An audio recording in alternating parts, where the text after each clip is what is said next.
tentang karir. Sebelumnya Mbak, apa bersedia saya wawancara? Iya bersedia dong. Sedia ya. Di sini bersedia. Dimulai aja ya Mbak. Jadi, pertanyaan yang pertama itu bagaimana perjalanan karir Mbak sehingga bisa sampai mencapai saat ini? Oh berarti dari kantor pertama ya? Iya. Aku lulus kuliah jurusan psikologi 2016. Habis itu cari kerja 3 bulan, keterima di PT Diamond Cold Storage. Kalau kalian tahu es krim Diamond, nah itu di situ manufakturnya gitu. Nah di situ awal mulanya itu jadi rekrutmen spesialis, karena kan memang stigmanya kan kalau lulusan psikologi jadi rekrutmen ya. Nah jadi aku mulai karir pertama itu di rekrutmen spesialis selama 1,5 tahun. Nah itu karena ngerasa udah cukup belajar di sana, jadi pindah nyari-nyari lagi nih, nyari-nyari lagi, terus ngembangin skop kerjanya itu ke organizational development di ODI. Jadi pindah ke Hitachi. Kebetulan Hitachi buka peluang buat vakansi itu, jadi aku gabung deh di sini. Udah dari 2018 bulan Juli sampai sekarang kurang lebih 5 tahun lebih lah ya berarti. Ya kurang lebih sebagai awalnya tuh sebagai senior staff bagian ODI. Kerjaannya tuh ya lebih ke assessment center, analisis jabatan, buat job desk, bikin konferensi, sekitar itu. Nah itu megang rekrutmen juga tuh pernah, ya kan? Iya, megang rekrutmen juga beberapa bulan ya, lama sih, cukup lama kayak 6 bulan atau setahun gitu megang rekrutmen. Habis itu ada rotasi jabatan, aku jadi full in charge megang ODI, jadi rekrutmennya pegang sama anak baru. Habis itu alhamdulillah di 2000 tahun ini ya 2023 aku naik jabatan jadi foreman. Iya naik jabatan jadi foreman itu ya kira-kira sampai sekarang udah sekitar 8 bulan sih. Foreman development subsectionnya di situ ya, tapi ngurusnya tetap sih masih lingkupnya ODI. Nah aku punya anak buah juga baru untuk yang ODI ini, khusus ODI itu baru setahun. Nah itu baru ulang tadi itu. Itu sih sampai sekarang masih ngejalanin tugas-tugas ODI, masih banyak proyek-proyek, sampai sekarang masih kayak gitu. Pertanyaan selanjutnya ya, apa alasan Mbak memilih karir saat ini? Kalau karir saat ini, waktu itu ketika masuk psikologi, ini berarti balik lagi ke psikologi ya. Itu tuh waktu masuk psikologi tuh gak ada kepikiran buat kerja yang lingkupnya tuh gini. Jadi aku mikir tuh psikologi itu kayak berarti gue kerja nanti di rumah sakit misalnya, atau buka konsultasi gitu kan. Nah itu gak ada kayak kepikiran bakal kerja di perusahaan, karena kan belum ada pengetahuan ya. Ternyata psikologi itu luas, bisa di mana ada orang bisa ada kerjaan lah gitu kan. Nah pas di tempat kuliah baru tuh tercerahkan sama ada organisasi, ada perkembangan klinis dan lain-lain. Nah dari situ karena mungkin kekhawatiran orang tua ya, kan zaman dulu kan juga jarang ya, maksudnya kesehatan mental itu nggak se-viral sekarang. Kalau dulu kan, kalau sekarang kan anak muda kayak mental tuh apa segala macam ya. Jadi orang tua belum ada bayangan kalau psikologi itu masuk apa. Nah ternyata ada nih buat di ranah industri. Kalau industri kan kayaknya lebih jelas ya, maksudnya kerja full time dan waktu jam 5 pulang bergaji segala macam, jelas kan. Jadi dari situ juga sih kenapa backgroundnya ngambil karir di saat ini yang sekarang. Terus ketika nyoba di rekrutmen di Daniman, ternyata ada nih ranah psikologi yang lebih challenging ya. Maksudnya kan kalau ya rekrutmen juga challenging sih, maksudnya nggak yang cuma apa kalau misalnya orang lain mungkin kerjaan rekrutmen kan kerjaan yang banyak administrasinya, hanya yang orang segala macam. Nah itu nggak kayak gitu doang sih, banyak lah hal-hal yang mempengaruhi kinerja di rekrutmen ya. Cuman ternyata setelah aku telah kayaknya aku kurang bisa manage waktu, kurang bisa menyesuaikan sama kerjaan-kerjaan yang lingkupnya terkait rekrutmen yang target waktunya tuh benar-benar dikejar cepet.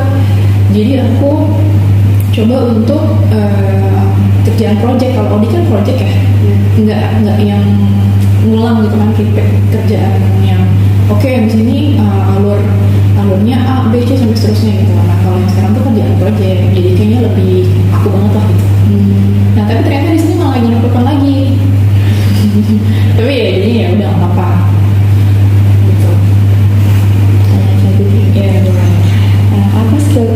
Apa skill khusus yang saat ini dibutuhkan dalam karir saat ini? Yang dibutuhkan Skill khusus yang di kerjaan sekarang berarti. Iya. Kalau ngomongin skill kan berarti ngomongin kompetensi ya. Nah kalau kompetensi itu kan terbagi dari beberapa aspek tuh. Ada soft kompetensi, hard kompetensi. Nah kalau misalnya technical kompetensi itu maksudnya kan hard kompetensi itu paling spesifiknya ya harus paham tentang konsep analisis jabatan, cara bikin job desk, kompetensi, basic kompetensi apapun itu dari Spencer, Roma, ya semuanya harus ada base-base-nya tuh udah tahu tuh. Terus ya training and analysis juga harus punya sertifikasinya, paling nggak ada walaupun belum sertifikasi tapi tahu base-base-nya, tahu base practice-nya kayak gimana. Penguasaan alat psikologi juga butuh karena kan juga namanya assessment center. Tapi kalau misalnya kita balik ke soft kompetensi, soft skill ya, soft skill itu kan abstrak ya, tapi kalau misalnya aku bisa spesifikin itu kemampuan untuk mengelola pekerjaan kali ya, karena proyeknya tuh banyak. Jadi harus tahu manage waktunya seperti apa. Terus lebih ke improvement sih, inisiatif untuk kita bisa terus improve. Jadi kayak untuk mengefisiensikan pekerjaan. Jadi kayak ya misalnya kerjaan A oke udah jalan, cuman ternyata jalan itu kan bukan berarti relax ya, maksudnya oke jalan tapi mungkin bisa lebih efektif atau lebih efisien kalau pakai cara A misalnya gitu.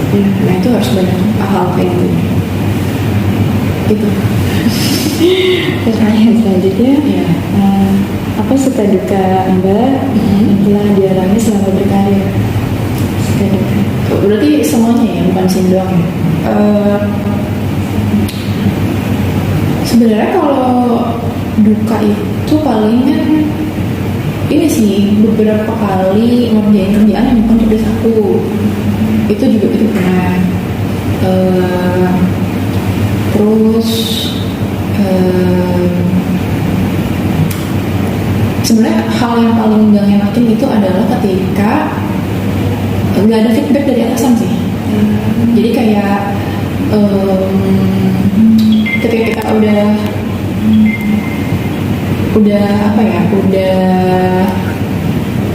ngerjain sesuatu hal itu atasan tuh kayak ya udah terserah mulai aja bagaimana. Jadi kayak feedbacknya tuh kurang, ditekankan lebih ke iya. Padahal kan kita juga kerjaan juga butuh feedback dari atasan kan. Itu dukanya ya. Kalau sukanya sih ya ini sih banyak hal baru dan banyak pengetahuan baru yang aku dapetin sih, karena kan waktu di tindak ini kan juga dunia baru sih buat aku, karena banyak hal-hal yang di audit itu yang sebelumnya tuh cuma aku pelajarin di kuliah tapi belum pernah praktek secara langsung gitu.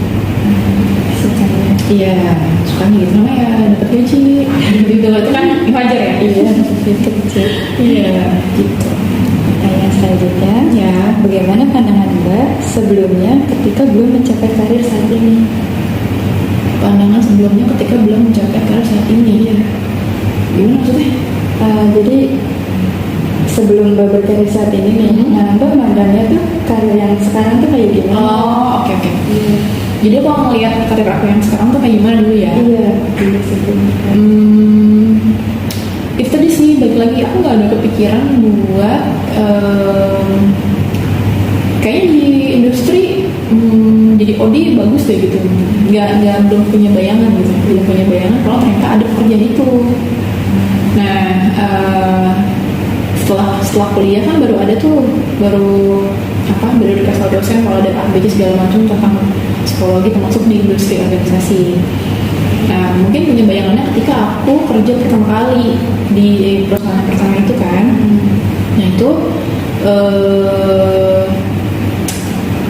aku mikirnya kayak di kayaknya lebih enak ya, maksudnya lebih enak karena waktu itu mungkin karena masih muda ya, jadi target aku kerja itu sebenarnya uang tuh nggak prioritas gitu. Yang penting aku bisa belajar, bisa nambah ilmu dan segala macam.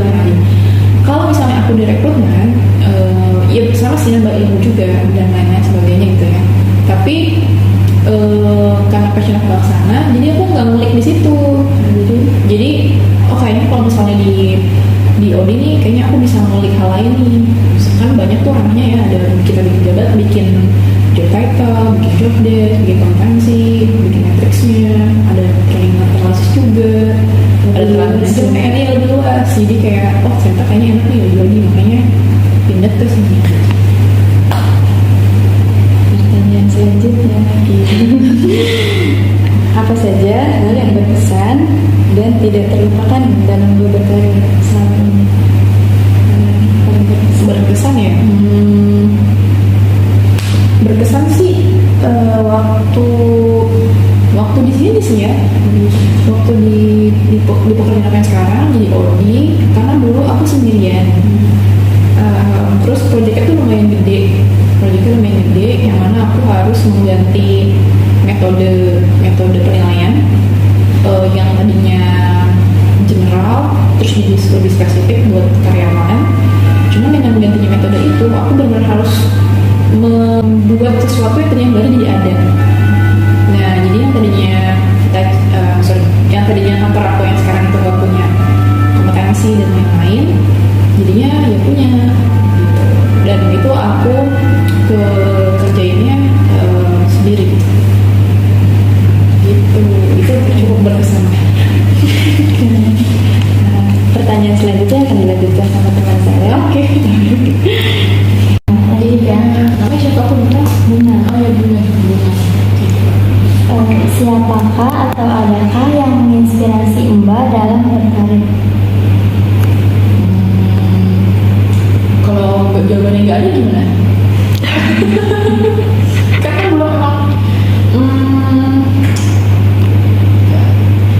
Soalnya kan setiap individu kan pasti punya role model ya.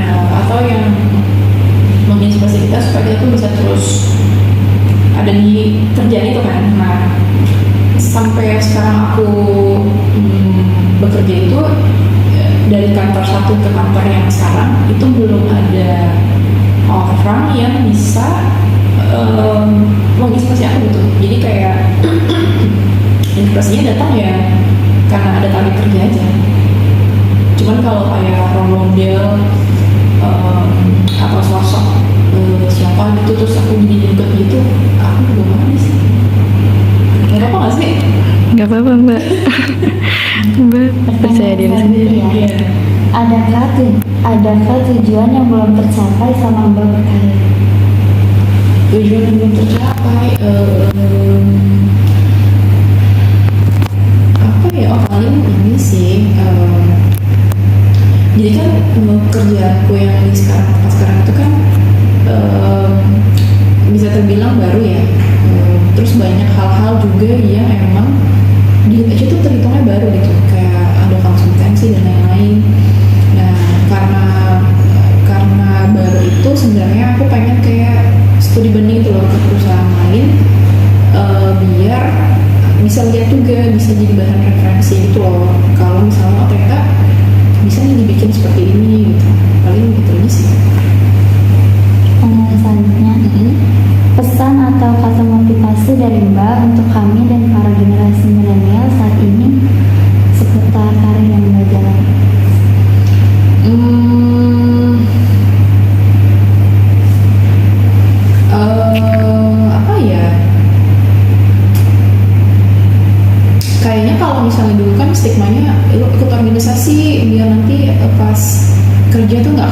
banget gitu kan. Ya itu ada benernya juga sih. Kalian perbanyak, sebenarnya ikut organisasi itu bukan, kalau dari aku ya, itu bukan memperbanyak link atau apa, tapi kayak lebih ke melatih kalian buat mengekspresikan diri kalian aja sih. Jadi kalau misalnya selain bentuk ekspresi itu kan banyak ya, ada cara kita ngomong, gestur, dan lain-lain gitu. Nah, kalau kalian banyak terlatih untuk kayak ngomong sama orang banyak, terus terlatih untuk mengumpulkan pendapat, nah itu karena biasanya terbawa. Nah itu sih sebenarnya yang kalau dari aku yang bisa aku ambil waktu aku organisasi di kuliah. Jadi kayak terlatih kebiasaan, jadinya kayak di tempat kerja walaupun kikuk atau canggung atau gimana, tapi karena udah pernah punya pengalaman, jadi udah ada base-nya. Oh ternyata kalau misalnya ketemu sama orang, attitude-nya begini, gesturnya begini, segala macam. Terus ya itu sih kayaknya harus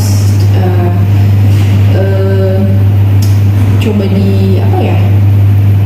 dilatih kali ya sama kalian, terus sama generasi muda juga ya. Terus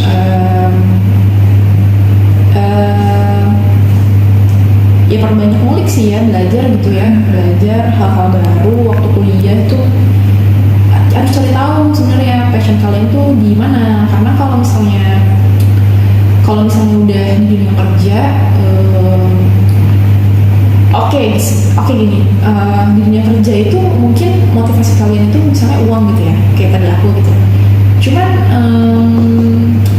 kayaknya itu agak susah bertahan gitu kalau kalian nggak enjoy sama apa yang kalian kerjain gitu. Jadi selain karena materi gitu ya, baiknya dicari juga sebenarnya kerjaan apa yang benar-benar aku senang untuk kerjaan itu. Karena dunia kerja itu apa ya, tricky sih. Maksudnya kayak ya apalagi kan stigmanya gadget sekarang kan kayak generasi strawberry ya. Maksudnya emang gak semuanya sih, cuman katanya rata-rata begitu kan. Jadi mungkin coba dibiasakan untuk berlatih sebenarnya apa yang kalian mau, apa yang cocok buat kalian, coba dikulik aja, terus banyak belajar. Terus cari-cari juga tuh sebenarnya kalau misalnya kita mau hal-hal apa yang terpusat di situ. Misalnya kayak misalnya ya aku mau jadi staff di bagian accounting misalnya gitu kan.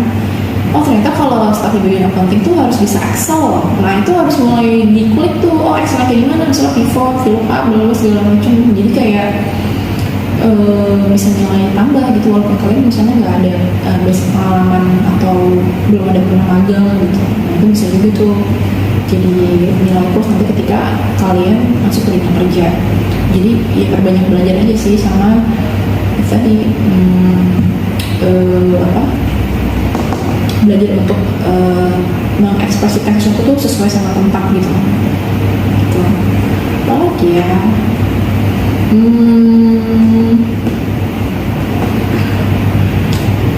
Paling itu aja sih. Ada lagi? Makasih Mbak atas luang waktunya telah membantu kami menyelesaikan tugas kami. Iya, sama-sama.